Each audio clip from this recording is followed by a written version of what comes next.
কুৰুক্ষেত্ৰ যুদ্ধ আৰম্ভণি কৰে। এইটো কথাবোৰ অস্থিৰ কৰি তুলিছে, কিন্তু একো স্থিৰ সিদ্ধান্তত উপনীত হ'ব পৰা নাই। স্থিৰতাৰ ই প্ৰতিক্ৰিয়াৰ ফলত সূৰ্য, কৃষ্ণ, নিত্য সকলোতে প্ৰতিবন্ধকতা সৃষ্টি কৰিছে। এটি কৰি দিনে দিনে ভাতৃসকলৰ নিৰ্মমভাৱে হত্যা হৈছে। চিৰপূজ্য কুৰুকুল শ্ৰেষ্ঠ ভীষ্মদেৱক মৃত্যুৰ বাবে অপেক্ষা কৰিছে। এইবাৰ হয়তো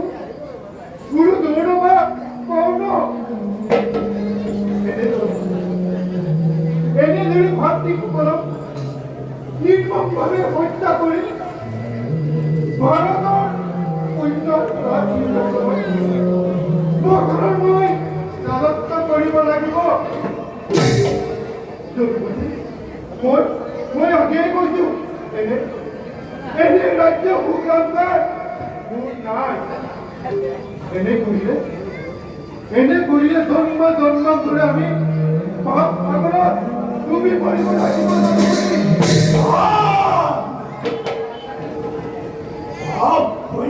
চিন্তা আপোনাৰ যিমান বেছি অন্য লোকৰ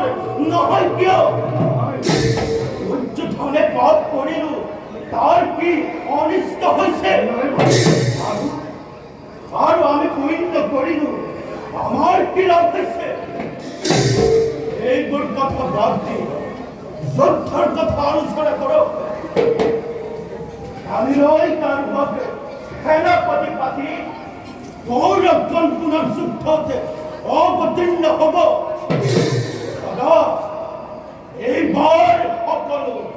একেলগে আহিলো। বিদ্যুতৰ এই দুৰ্জয় আমাৰ প্ৰভাৱত গৌৰৱ কৰে নাগনিষ্ঠৰ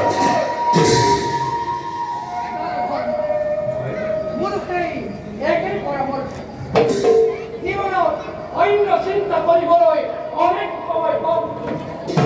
কিন্তু সুযোগ এবাৰ হেৰালে আমাৰ কাৰণ কৰিলে ভুল নহয়। গৌৰৱে আমাক অনিষ্ট কৰা নাই ভীষ্মৰ কাৰণে আমি কিয় বেজাৰ কৰিব লাগে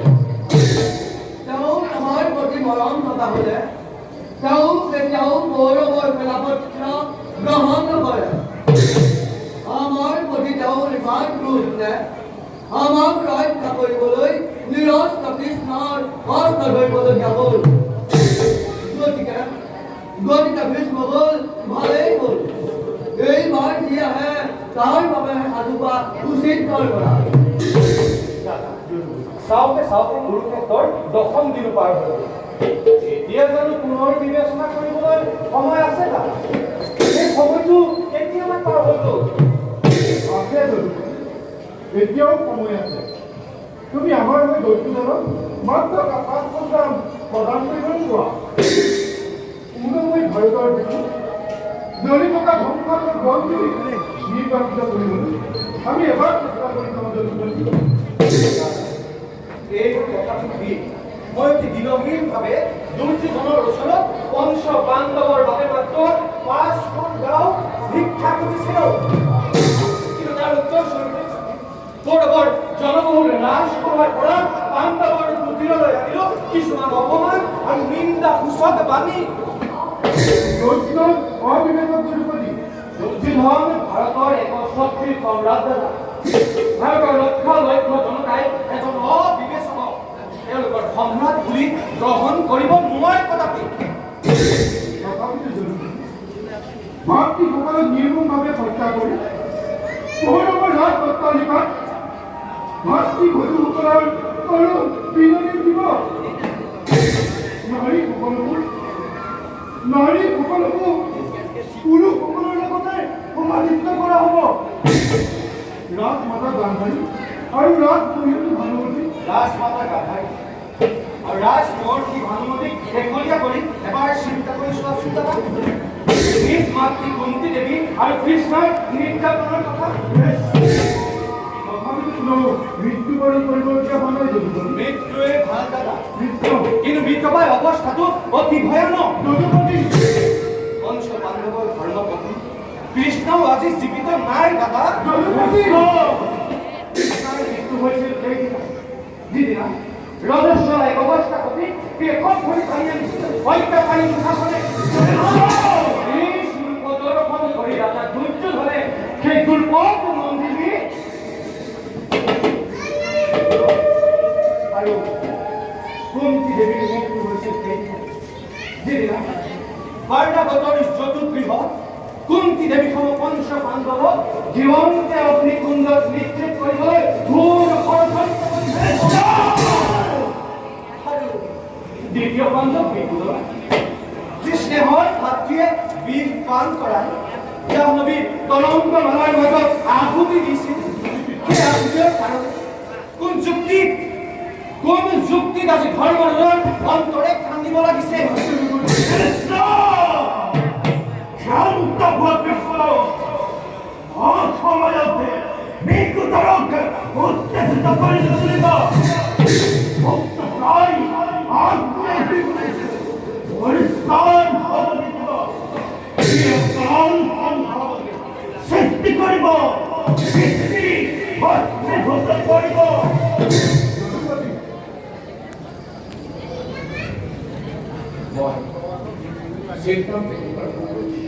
চিন্তা কৰিবৰ নাই গুৰুদেৱ হেৰালে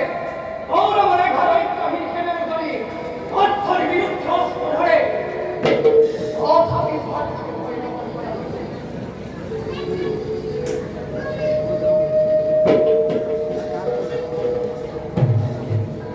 গুৰুদেৱে গৃহ সংকল্প পূৰণ কৰিব নিশ্চয়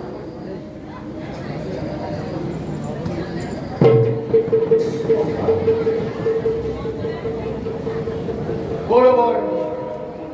11 অগ্নিহীন সেনাৰ পৰিচালক হিচাপে দ্ৰোণাচাৰ্য উৎকৃষ্ট ধৰ্মৰাজ এইবাৰ আমাৰ জীৱন কেৱল কৰি কুৰুপতিৰ ওচৰত সমৰ্পণ কৰি ল'বলৈ গুৰুদেৱে সংকল্প লৈছে এই কৰাৰ অপৰাধ এই কথা সঁচানে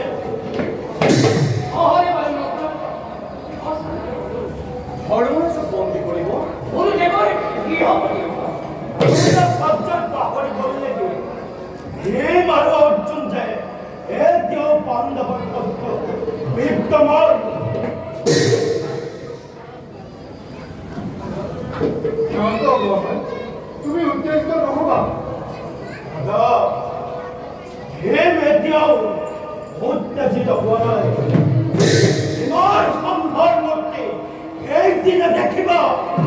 সেইদিনা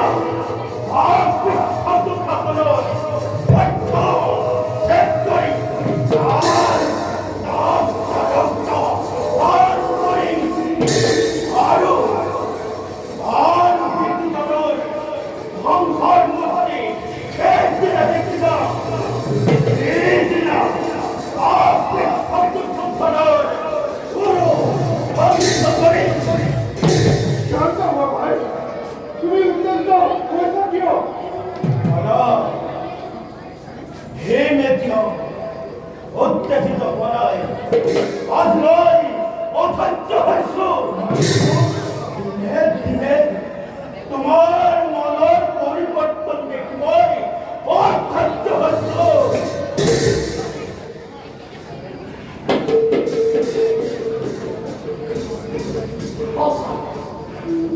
এবাৰ পুৰো কেৰামতি ঘটনা হে আমাৰ বেদনা নিৰ্বাচিত কৰে আজিৰ যুদ্ধৰ পাণ্ডৱৰ প্ৰধান সেনাপতি হ'ব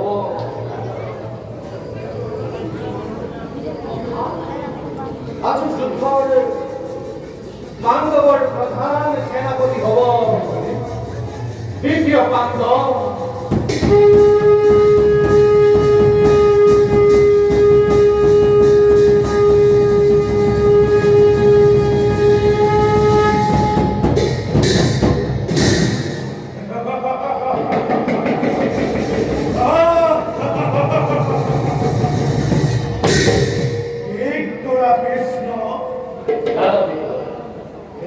সেনাপতি দলৰ বাবে তুমি অতি যোগ্য অচিৰতেই হ'ব কৌৰৱ বিনাশ কথাৰ কথা কিন্তু মই